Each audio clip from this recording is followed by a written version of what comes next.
अच्छे, बहुत अच्छे।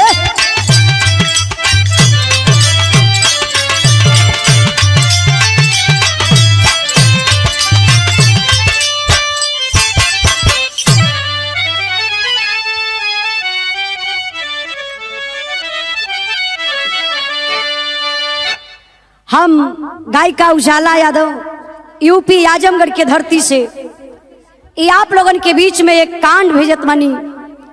पूरे कांड के आप लोग सुनी हैं तो ये पता चली कि दुनिया में केकरा पर विश्वास करे के चाहिए और केकरा पर ना करे के चाहिए। जरा गौर करेंगे।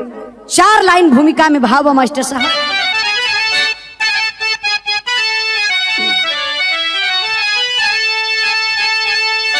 खिल गई आधुनिकता की सुंदर किरण, सज गई सभ्यता ले नूरानी लहर, नैतिकता का दामन भरा जुर्म से मानवता के ऊपर गिरा है कहर। जबलपुर के निवासी जगन्नाथ थे, जानकी जिनकी दुल्हन हसीना रही, बेटी ज्योति व सूरज खिले बागु में, शान शौकत की कोई कमी ना रही।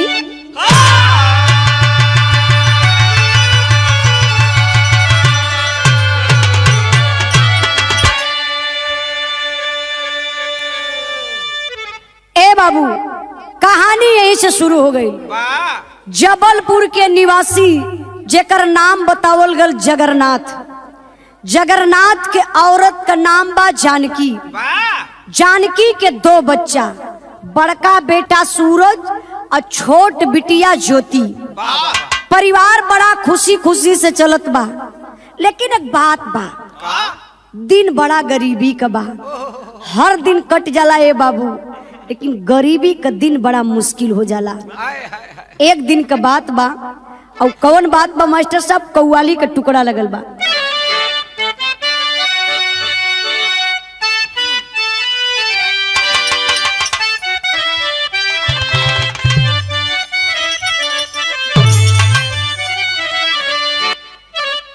अल्लाह ये यादा कैसी है इन हसीनों की,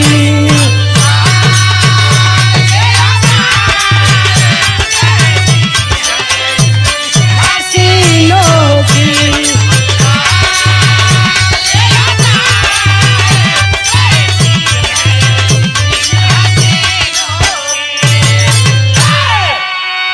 लेकिन भाव पर आप लोग गौर करेंगे बाबू, ओ भगवान से वो रहना बा, ई वो रहना बा कि ये धरती पे काहे के गरीब बनावेला। कैसे मास्टर? भगवान का कहीं तो हरी कलाकारी के,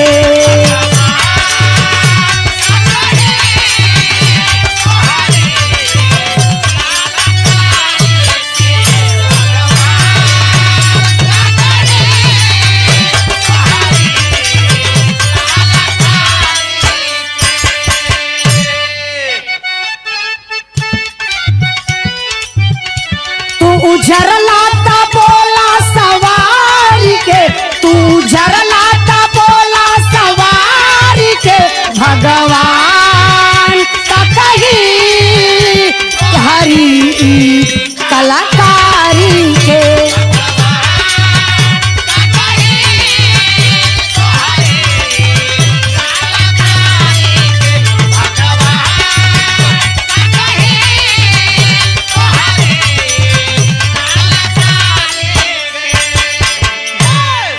शुरुआत भइल मास्टर साहब।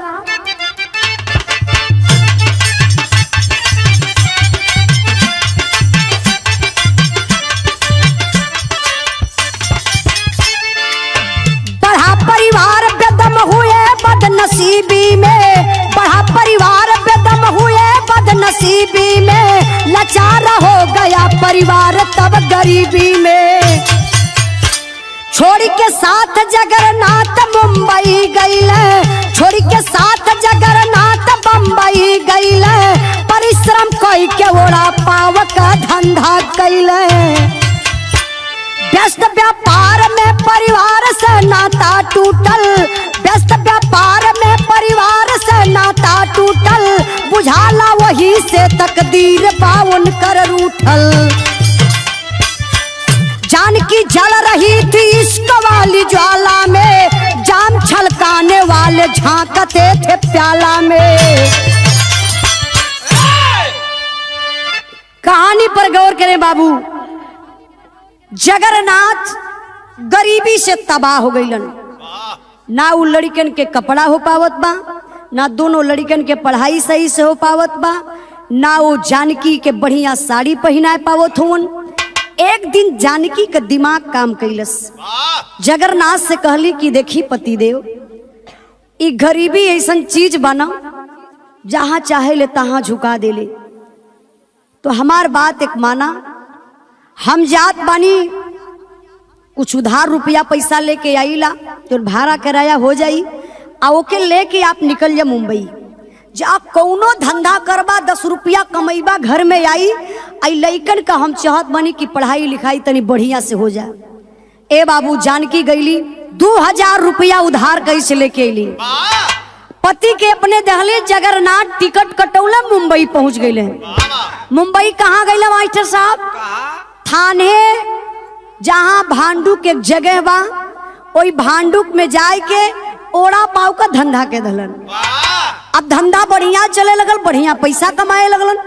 धीरे धीरे समय बीतल बा तो यार देखा कहल जला कि दुबरे का ठेना गांव में लोग कहावत कहल कि दुबरे का मेहरी और सगरो गांव का सरहज। अब जहर से हमें लुखा लफंगा सब लोग मजा लेवे लगे जानकी का। अब जानकी सबसे तबाह होके अपने पति जगन्नाथ के फोन कैली और सारी बात बता दले कि अब हमके लगत बा कि यहाँ रह अच्छा नहीं लगत बा, छोटे बच्चा लेके हम बड़ा परेशानी में बनी, हम चाहत बनी कि वहरे से टिकट कटा दी हम आई। जगन्नाथ अपने पत्नी जानकी का टिकट कटौलन और जानकी जब मुंबई गईली मास्टर साहब 2, 4, 6 दिन बीतल बा तब भयल का एक लाइन गीत लगल बा।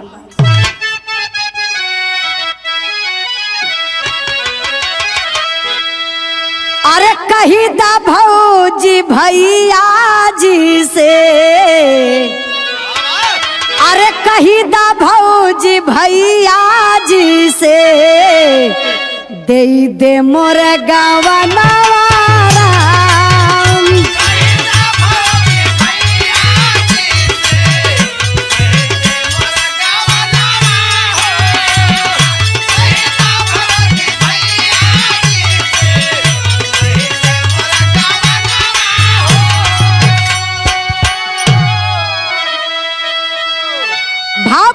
मास्टर साहब। अरे रासो में रसाइला उमड़ल, अरे रासो में रसाइला उमड़ल, दोनों दुकनिया हो।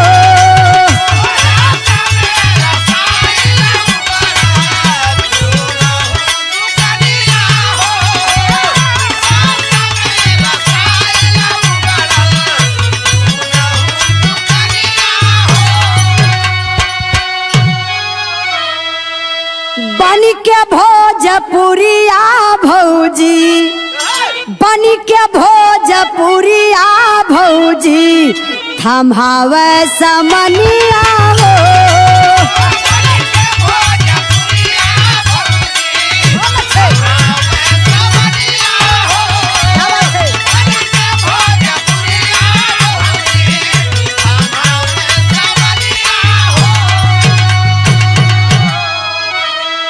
अरे धरता समान गहकी आंगुरी दबावे,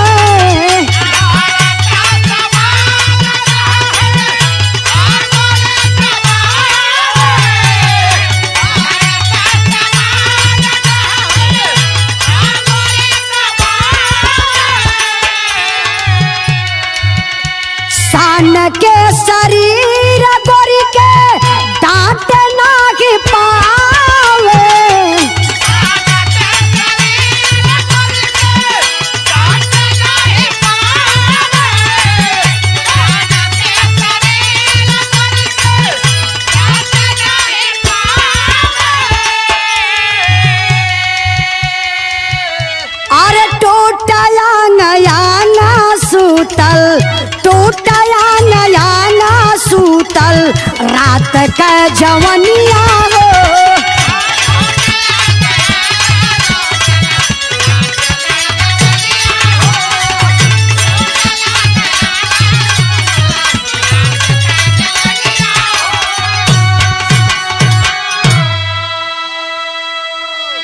ए बाबू, अब जब ही जानकी अपने पति देव के पास गईली तो देखत है कि सुबह 9 बजे के दुकान पे जाए तो शाम 10 बजे के आवे। जानकी अपने पति के काम देख के बड़ा दर्द में हो गईली। काली देखी पति देव आप अकेले परेशान हो जाइला और 2 ठे बच्चा हुए स्कूले चल जाना, दिन भर हम रूम में खाली बैठले रहिला। चलब तोरे साथे अगर हाथ बटा दे तो तोहर तनी हेल्प हो जाई। तो जगन्नाथ कहला ठीक बा चला। अब पति पत्नी दोनों ओड़ा पाव के दुकान पर बैठे लगले। अच्छा तो जहाँ गाहकी 2 गो आवे के वहाँ 4 गो आवे लगले। कुछ तो मास्टर साहब ओड़ा पाव खाए बदे हुए और कुछ ओड़ा पाव के देखे बदे हुए। ओड़ा पाव समझत हुआ ना? कुछ लोग वो जानकी के देखे हमें तो जानकी गजब को सुंदर न रहे मास्टर साहब। अब धीरे धीरे दुगुना तिगुना मतलब दिन प्रतिदिन दुकान बढ़े लगल, कमाई दुगुना होखे लगल। धीरे धीरे समय बदल गई और जब समय बदलल बा बाबू तब भयल का मास्टर ठे गीत लगल। उहे गीत बा जवन आप लोग हमार टिक टाक पर बड़ा हिट के कैले रहली। कौन गीत बा?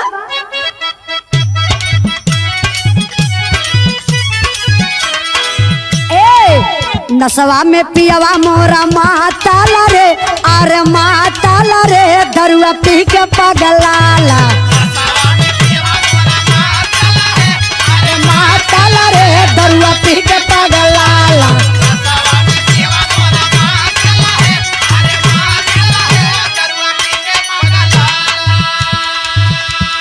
लेकिन भाव पर आप लोग गौर करिए कैसे आवे लागल घर में रुपैया हो, अरे रुपैया हो खेला कैला समैया।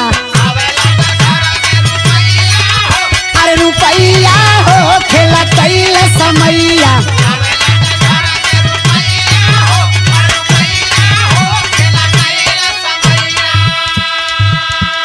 दारू में दीवाना भइल सैया हो, अरे सैया हो खेला कैला समैया। रूठी गईला गोसैया, रूठी गईला गोसैया।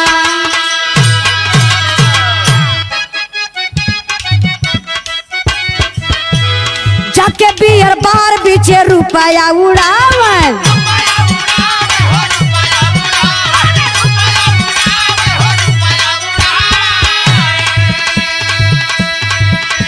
महंगी काल गल संगे रतिया बितावे।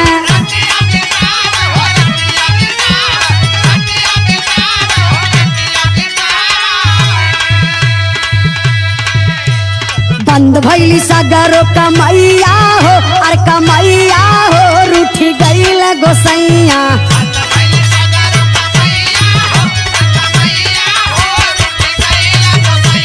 बात अच्छे।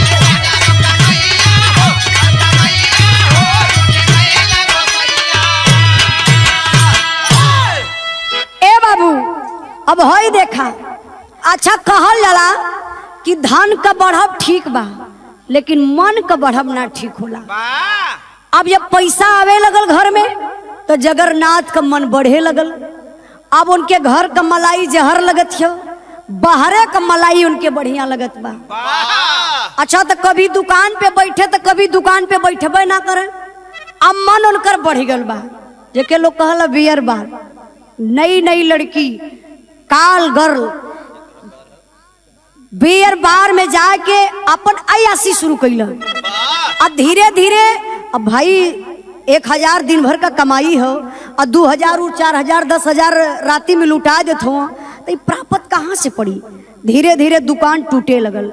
और जब दुकान टूटे लगल तो एक दिन का बात बा, जानकी वही दुकान पर बैठल ही बड़ी मनहूस हई। तब तक एक नौजवान आता है कार से और कार को खड़ा किया। गेट खोलकर बाहर आया और गया दुकान पर, देखा, बोला भाभी एक ओड़ा पाव दीजिए। जानकी एक ओड़ा पाव दहली और वो ओड़ा पाव जवान खा रहा है, लेकिन एक टक वो जानकी को देख रहा है, जानकी को पढ़ रहा है। तो उसके मन में क्या आया भगवान जाने। एक विजिटिंग कार्ड अपना, एक जो होता ना विजिटिंग कार्ड पता, एक कार्ड अपना जानकी को दे दिया, भाभी लीजिए, कभी कोई प्रॉब्लम होगी तो हमको याद करिएगा, हम आधी रात को तैयार रहेंगे। इतना कह के और वो अपनी कार में बैठा और निकल गया। और जब वो निकल गया तो धीरे धीरे समय बीतल बा। और जब समय बीतल, दुकान शाम का बंद कैली जानकी, 9 बजे घरे गईली, खाना पानी बना के आ खा पी के सूतल है। अब जगन्नाथ वहीं तक ना आइल, 12 बज गल, 1 बज गल। जब 2 बजल बा तो जानकी के ख्याल आयल, वो विजिटिंग कार्ड देख के और ओप्पा का मोबाइल नंबर उतार के अपने मोबाइल से कॉल कैली, फोन कैली, हेलो, उधर से आवाज आई, हाँ हेलो, कौन?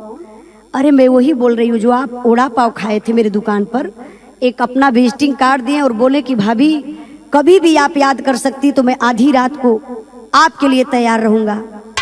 अच्छा अच्छा भाभी क्या प्रॉब्लम है, बोलो क्या बात है, बोलो। तो जानकी बोली, बाबू क्या बताऊं, मैं बहुत परेशान हूं अपने पति से। मेरे पति इतना ज्यादा मतलब वो बिगड़ चुके हैं कि मैं कुछ कह नहीं सकती हूँ। अपने पति से मैं बेहद प्यार करती हूँ, तो कुछ ऐसा उपाय हो जो बताइए कि जिससे मेरे पति मुझे खुद मानने लगे, घर पे टाइम से आना जाना अपना शुरू कर दे। तब वो जवान बोला, का बोलस, यही गीत लगल मास्टर साहब।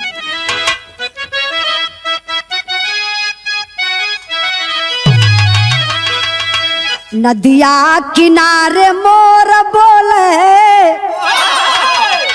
नदिया किनारे मोर बोले, 1000 बार बोले, हमार पिया हमसे न बोले।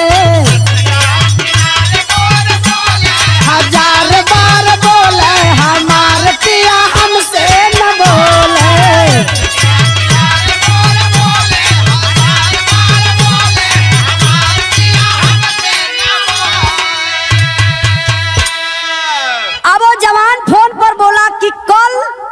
एक काम करना, मैं जहां बुलाऊंगा वहीं पर आ जाना। अच्छा बोलौले बड़ा, कहाँ बोलौले हो मास्टर साहब? ए अपने बलमुआ के चोरी, अरे अपने बलमुआ की चोरी, मिलन कर चलली चकोरी, मिलन कर चलली चकोरी।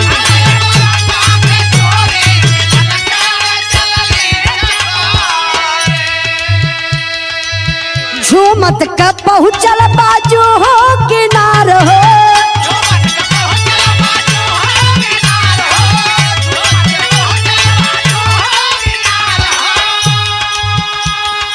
जहाँ जोहत रहला वन कर दिलदार हो।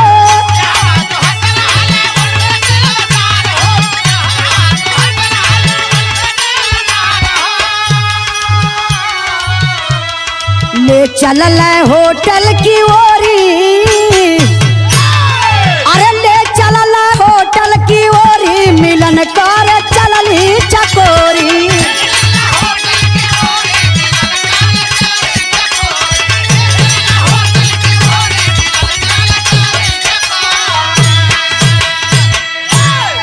ए बाबू, अब वो जवान जो अनजान व्यक्ति है विश्वास दिलाया, भाभी ठीक है मैं आ रहा हूं जुहू, आप एक काम करिए कि जुहू पर आ जाइए। जुहू पर बुला लेता है और जानकी दुकान बंद करके जुहू पर चली जाती है। धीरे धीरे टाइम बीतल, तो टाइम बीतल का 7-8 बजल शाम को। तो वो बोला कि देखो जानकी, तो मैं चाहता हूं कि अब वापस घर जाओगी तो फिर अकेलापन तुमको सताएगा, आपके पति फोन भी नहीं उठा रहे हैं, बात भी नहीं कर रहे हैं, तो एक काम करिए चलिए हम लोग एक होटल बुक कर लेते हैं और इसी होटल में रात बिता लेते हैं। तो जानकी भी तैयार हो गई, विपद का मारल बेचारी जानकी अब तैयार हो गई जाए के वही जूहू पर रात भर होटल में लोग अपन रात बितौलन। लेकिन भयल का मास्टर साहब यही जगह गीत लगल हो,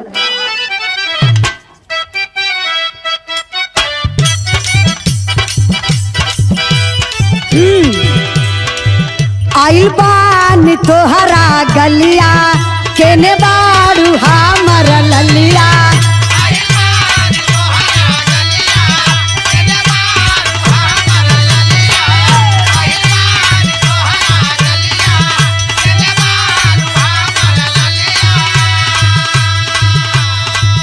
देखना यारावा के कैसान भइल बा हलिया,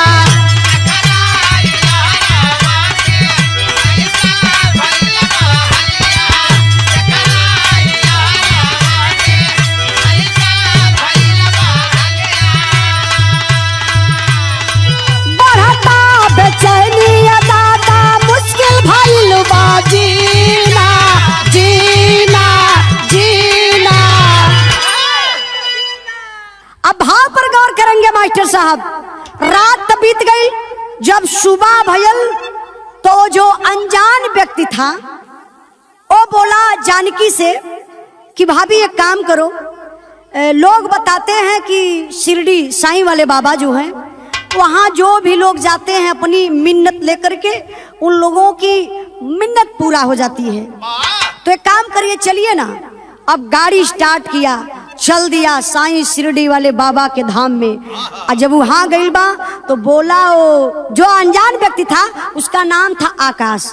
आकाश बोला कि भाभी एक काम करिए कि जो आपको मांगना है आप बाबा जी से मांग लीजिए।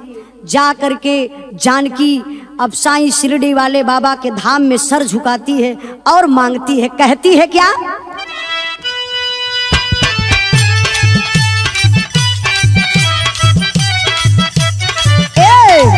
आइल बानी तोहरा दर पे बाबा हाथ राखा सर पे,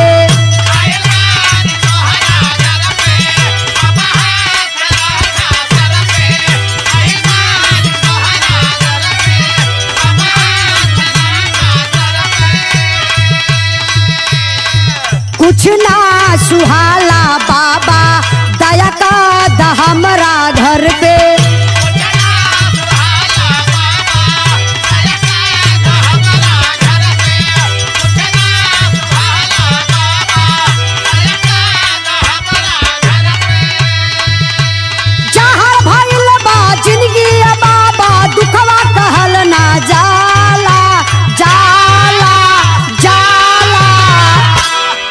बचाला बाबा अब से बचाला, अब से बचाला बाबा अब से बचाला,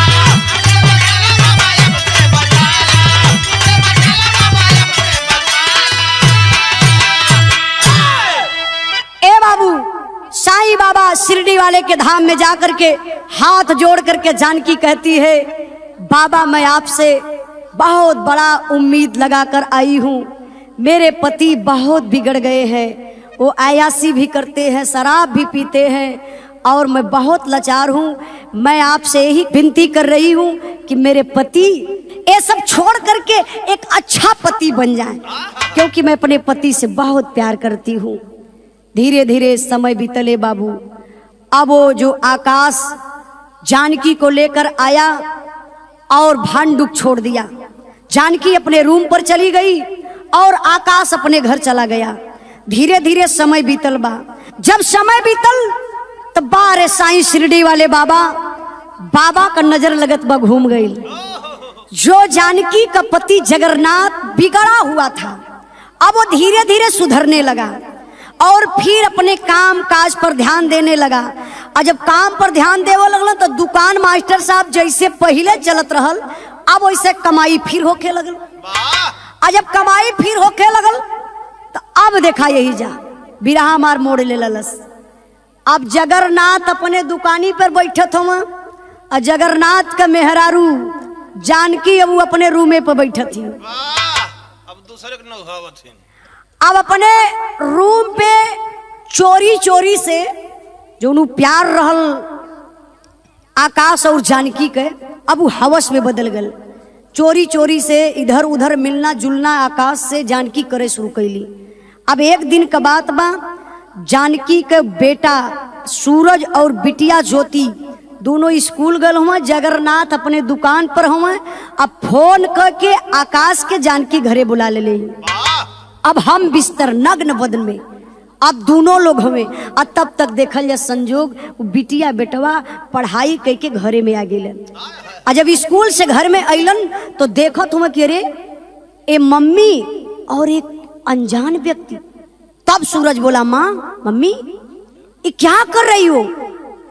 मैं पापा आएंगे शाम को तो मैं पापा से जरूर बताऊंगा मम्मी, मुझे ये पसंद काम नहीं है।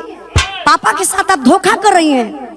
ये तने में तो जा करके जानकी अपने बेटे का ये मुंह पकड़ कर दाब देती, बेटा चुप, बेटा चुप, इकुल बात कोई से कहल ना जाला। लेकिन हे बाबू धीरे धीरे समय बीतल हो, तबले भयल का हो मास्टर साहब, बदनाम हो जाऊंगी दिलवर, अरे बदनाम हो जाऊंगी दिलवर, है नशा प्यार के जादू में। तुम काटो गला इस सूरज का, करती हूं मैं इसे काबू में। दे दवा नींद की बच्चों को, अरे दे दवा नींद की बच्चों को, जानकी रात सुलाई है। गलती पर गलती कर डाली पापिन, पति से जान बचाई है। गौर करेंगे बाबू, दोनों लइकन के खाना दलस, कलश बेटा खाना खाला और दुकान पर चल जा। इतने में तो खेला के दलस, खनवा खियौलस, लेकिन आकाश के भेज के नींद वाली गोली मंगा ललस और वही खाना में डाल के बाबू दोनों लइकन के खिया दलस। और दोनों लड़का खाए के सूतल हुए। और धीरे धीरे मास्टर साहब 7-8 बजे का बेला रहल। इतने में आकाश से एक चाकू मंगवाती है और बोलती है, एक काम करो, हम लोग बदनाम हो जाएंगे, अभी इसके पापा को कुछ पता नहीं है, और मैं बताती हूँ कि अगर ये जिंदा रहेगा तो अपने पापा से कहेगा जरूर, और जब अपने पापा से कहेगा तो हमारे और आपके बीच में दूरी बन जाएगी। तो ये दूरी मुझे बर्दाश्त नहीं है, मेरा बेटा रहेगा या नहीं रहेगा, लेकिन आपको तो मेरे साथ में रहना है। ये तने में बाबू लियाई के पपिनिया हथवा ऐसे बांध के, गोड़वा बांध के, और जब यही गला पर चाकू चलौलस हो, तब तक बच्चा सूरज छटपटा उठा, जाग गया। मम्मी मम्मी मम्मी मुझे कोई मार रहा, मम्मी कोई मार रहा, बचा ले मम्मी बचा ले। तब तक सूरज की निगाह काम कर गई, अरे मम्मी तू मुझे मार रही हो? मम्मी मैं हाथ जोड़कर कहता हूँ मैं पापा से कुछ नहीं बताऊंगा, मम्मी मत मारो, मम्मी मत मारो। फिर भी वो पापी गले को काट देती है सूरज के। और तब ले उस सूरज का रवैया सुन के बाबू हो बहिन ज्योति जाग गई। और जब ज्योति जाग गई ना, दौड़ के जाए कि माई के अपने चरनिया पर गिर के कहत कहीं मास्टर साहब,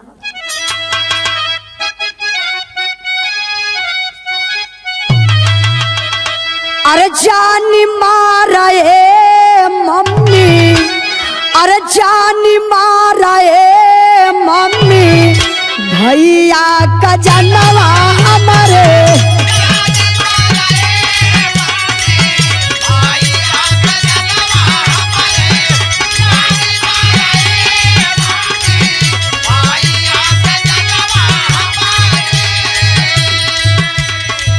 खून में सनायल बाटे, खून में सनायल बाटे, काहे ई मनवा तोहरे, जान मारे मम्मी, भैया का जनवा हमारे।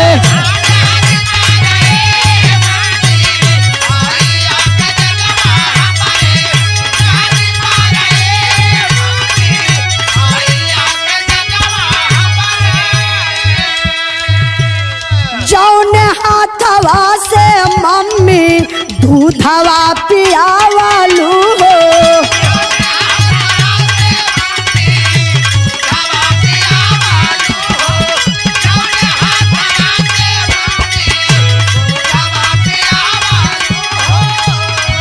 ओही हाथ भाई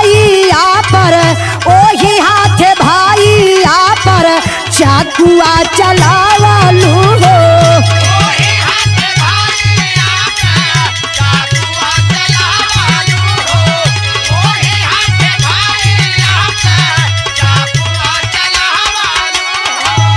पापवा का भूत नाचे चाढ़ी के कपरवा तोहरे, पापवा का भूत नाचे चाढ़ी के कपरवा तोहरे, जानी मारे मम्मी भैया का जनवा हमारे, जानी मारे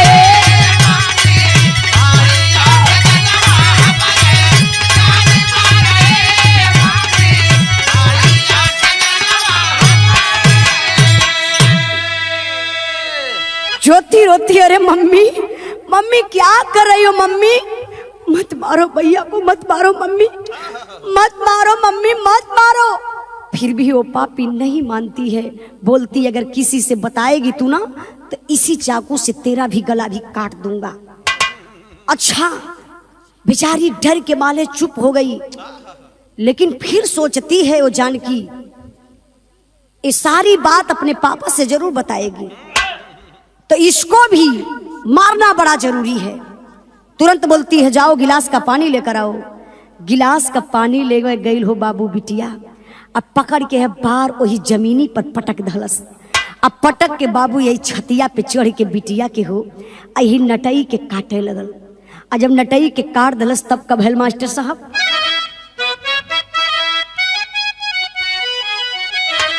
अरे मोरे राम माई का ममता पागल हो गईल, हवस के अनल कुंड में दया धर्म जब जाई, अरे हो जाई, अरे हो जाई।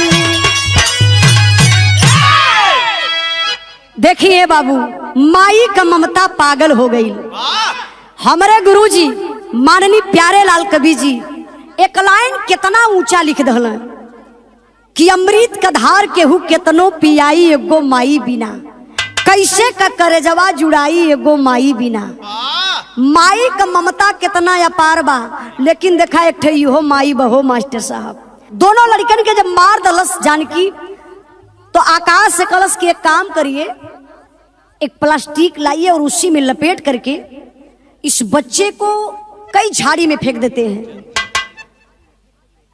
तो आकाश बोला नहीं यार, अगर फेंकेंगे ना तो फिर मिल जाएगा, अगर फेंकेंगे ना तो लाश मिल जाएगी, तो फिर हम लोग पकड़े जाएंगे।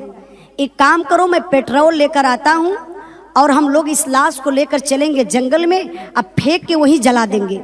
जानकी बोली अरे तुम पागल हो, पता है जब वहां आप एक लाश को जलाएंगे तो बांस मारेगी, कोई देखेगा, आएंगे लोग, तुरंत हम लोग पकड़े जाएंगे। एक काम करिए कि मैं देखी हूँ एक खंडाला है उधर, और चल करके हम लोग वहीं पर फेंक देते हैं, वहां कभी कोई जाता ही नहीं है। अरे बाबू अब लाश के ले जाए के दोनों न फेंक अलन, और जब फेंक के वापस घर में अलन और ओकरे बाद धीरे धीरे समय बीतल।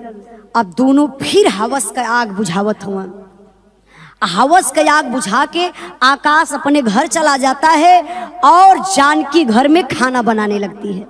आ खाना बनाए के बाबू हो, और जब धीरे धीरे 9 बजल बा तब जगन्नाथ अपन दुकान बंद कैलन आ घरे आ गेलन। आ जब घरे अलन तो जानकी खाना लियाई के पति के अपने देते ही कि आप खा लीजिए और आराम करिए। अच्छा जगन्नाथ कहना कि अरे अभी मैं आ रहा हूँ और तुरंत खाना खा के आराम कर लूँ, और बच्चे लोग कहाँ हैं बुलाइए। तो जानकी बोली कि अरे उस सूरज के दोस्त के बर्थडे बा और दोनों लड़का गल हुआ बर्थडे में। जगन्नाथ बोलना कि अरे बच्चे अकेले चले गए और तुम नहीं साथ में गई हो, तो जाइए बुला कर लाइए। अब जानकी जात हो बहरे लड़कन के बुलावे बदे।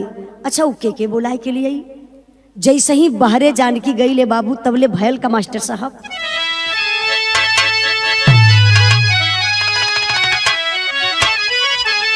अरे रोई रोई कुल कहे,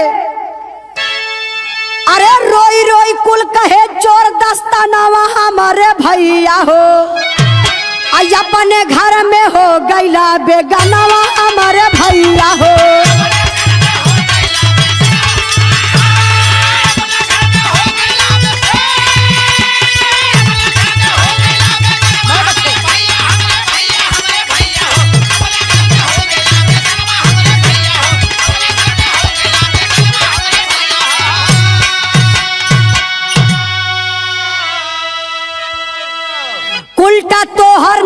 बिरन पराए पुरुष से नाता गांठे हो, बेटी बेटा कह मुड़ी अपने ही हाथे काटे हो। अरे लाश छुपावले बा जंगल दरमनवा हमारे भैया हो, बचाला नहीं त जाई तोहरो जनवा हमारे भैया हो।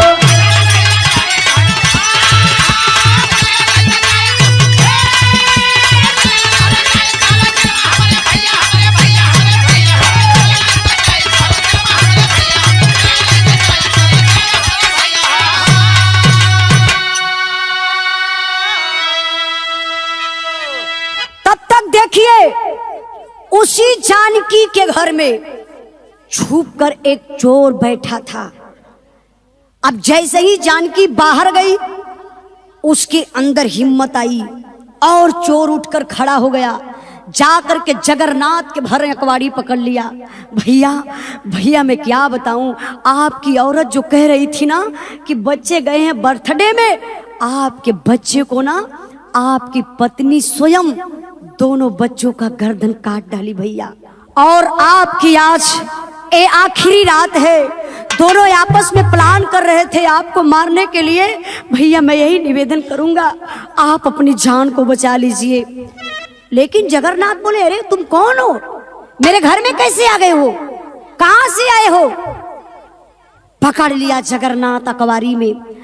तब ले भैया हो जानकी बहरे से घर में अली और घर में देखा थी तो कौन तीसरा आदमी, समझ नहीं पा रहे हैं। जानकी बोली कौन है, बोला भाई तुम कौन हो, जल्दी बताओ तुम कौन हो।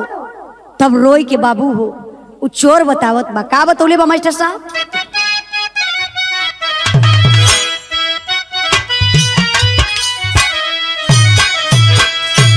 अरे चोरी कार बादे घुसल रहली तोहर घर में भैया।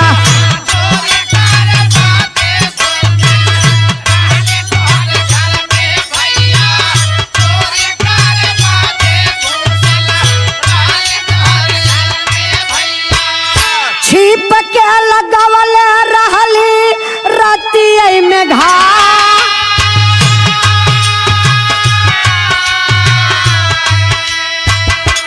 लेकिन सरकार जवान देखली समनवा साहब।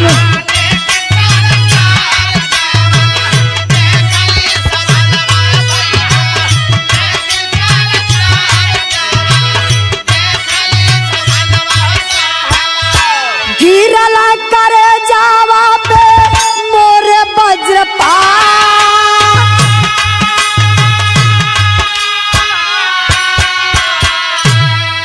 अरे नारी हो तोहार छी नार यार संग में भैया।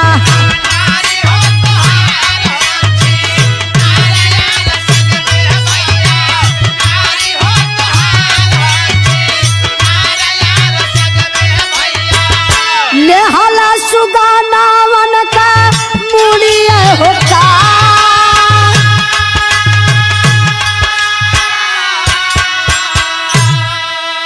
यापनो परानावा बा चाला मोर भैया सुनिला।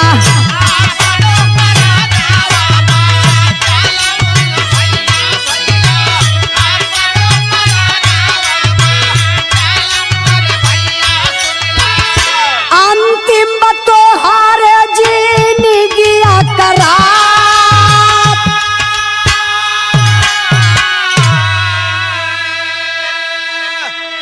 चोर हाथ जोड़कर खड़ा हो गया और कांप रहा है। भैया मैं सच बता रहा हूं, मैं एक चोर हूं, चोरी करने के लिए आपके घर में घुस गया था घात लगा के, लेकिन मुझे पता नहीं था कि आपकी औरत इतनी बड़ी वो डाइन है जो अपने बच्चों का नहीं होगी। मैं छुप कर देख रहा था, लेकिन मेरे अंदर इतना हिम्मत नहीं थी कि मैं वहां जा करके आपको बच्चों को बचा लूं। शायद मैं आपके बच्चे को बचाने के लिए वहां खड़ा हो जाता तो आपकी औरत और आपके औरत के साथ में एक और पुरुष था, वो मेरे ही गले के लोग काट देते। इस बात को जब जानकी सुनी बोली पति देव ये कौन है। अरे पति देव, मुझे लगता है इसीलिए तो बर्थडे में मेरे बेटी बेटा नहीं मिले। मुझे लगता है मेरे बेटी और बेटा को ये पापी मार डाला। थाने पर तुरंत फोन करिए। जगन्नाथ तुरंत थाने पर फोन करते हैं। दरोगा साहब आते हैं। अब दरोगा साहब भी उस बात को नहीं समझ रहे हैं। चोर बोल रहा है कि साहब, ये जो औरत है ना, अपने बेटी और बेटे का गला एक पराये पुरुष के साथ में मिलकर के काट डाली। और ओ जानकी बोल रही है, नहीं साहब, मैं अपने बच्चों से बहुत प्यार करती हूँ, अपने पति से प्यार करती हूँ। ये झूठ बोल रहा है, पापी है, मेरे बच्चों को मार डाला साहब। तब तक जगन्नाथ बोले, हाँ मैं साहब सच बता रहा हूँ, मेरी पत्नी पर पूरा मुझे विश्वास है। पत्नी मेरी बचपन से लेकर के आज तक बच्चों को अगर कभी मैं डांटता था ना, तो मेरी जानकी मुझे डांटना शुरू कर देती थी। मेरी जानकी मेरे बच्चों को कभी नहीं मार सकती साहब। ए पापी मेरे बच्चों को मारा है। दरोगा साहब लाठी बरसाना शुरू कर देते हैं। अब वो बोल रहा, चोर नहीं साहब, मुझे मत मारिए, मैं बेगुनाह हूँ। लेकिन साहब मैं सच बता रहा हूँ, मैं चोर था और चोर हूँ, मैं चोरी करने के लिए इनके घर में आया था। दरोगा साहब बोले, नहीं, साले को जल्दी गाड़ी में बैठाओ और लेकर चलो और जेल में बंद कर दो।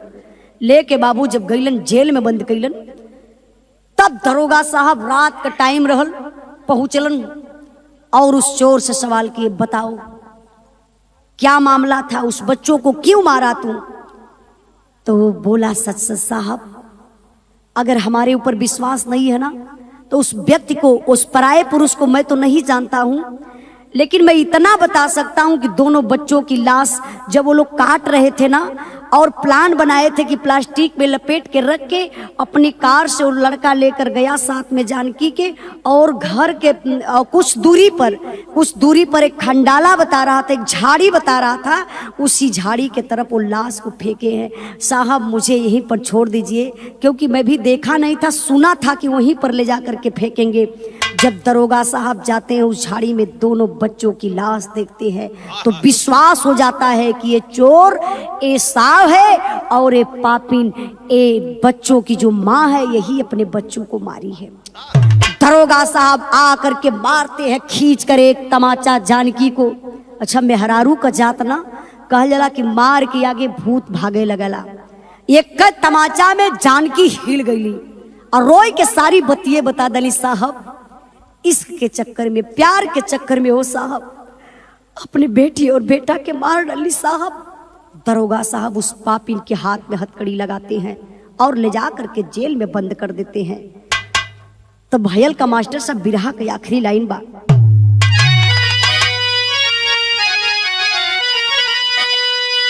अरे चोर का बतिया सुन के तब छदाइल छतिया, अरे चोर का बतिया सुन के तब छदाइल छतिया, हवस में उजरल गुलशनवा मराइल मतिया।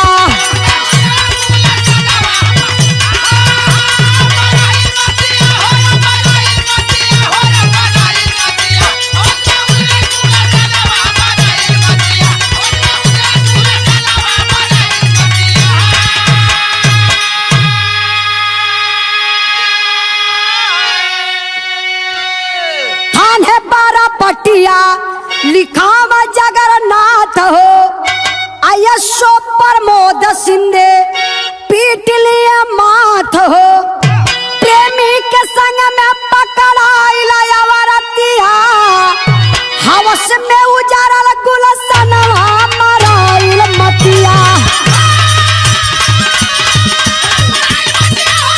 अरे जियो बहादुर,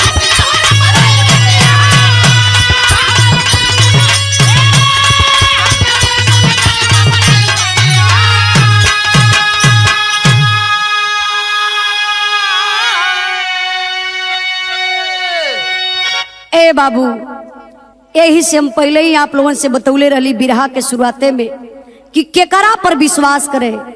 एक मतारी अगर औलाद ना पैदा होला तो कहीं के ईंट पत्थर तक ना छोड़ेली, सबके पूज डालेली, कौनो ओझा सोखा ना छोड़ी है, कौनो डॉक्टर के ना छोड़ी है।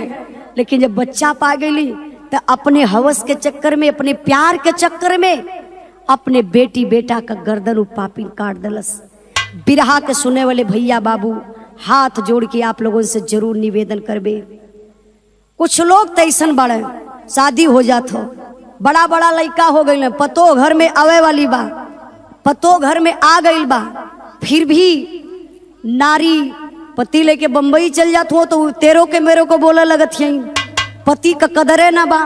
पति बेचारा कुछ करे, काहे ना बेचारा कबाड़े भी से बीने, लेकिन अपने 13,000 का साड़ी पहन के घूमी है, दूसरे का मर्दे का कमाई। तो ए लिए हम बताइला आपन मर्द बा तो वही पर जिया और मुआ। वो 10 रुपया का साड़ी पहनावा तो वही में पहन के खुश रहा, वो 1000 वाली साड़ी पर कभो मत जइहा। जे हमार बिरहा सुनत बा तो आप लोगों से हम यह निवेदन करब कि पति अपन परमेश्वर होले, अपने पति पर जिया और मुआ। बिरहा की आखिरी लाइन मास्टर साहब।